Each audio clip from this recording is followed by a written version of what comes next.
I hate to sound so much like Howard Roark, the greatest architect that never lived. But America is about the liberty of the individual, not the well-being of the collective. Switzerland may well be about the collective, I don't know. But America is about the individual, and I would go back to the question of individual liberty. You spoke so eloquently about our responsibility as a community to care for the needy and for the poor. And I would be the first to agree. Public clinics, any number of things to be made available for those who cannot provide for themselves, if we make them available in such a manner that they're free to choose to go there. I'm 67 years old. I make approximately $1.5 million a year. There is no reason for the government to force me into their program against the notion that I can't take care of myself. That's an imposition against my individual liberty. And as an American citizen, I have every right to be offended by that audacity.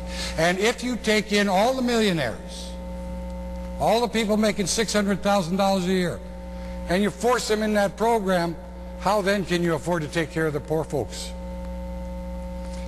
Ronald Reagan broke the back of inflation in the early 80s. It was for those of us who remember the 70s, it was quite an impressive thing, except for two industries, education and healthcare.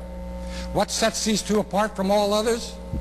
These two industries, more than any other industries, have been dominated increasingly year in and year out by third-party payment when their government is the third party making the payment.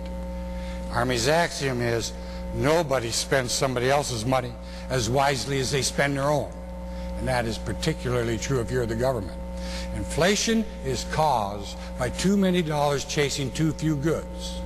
We have too much administrative red tape, too much regulation, too much compulsion, too many mandates, and too many enforcements to have an efficient industry that can resist the inflation that is born out of pouring billions of dollars of our children's money into a system that is defunct in the first place. And let me leave you with one notion.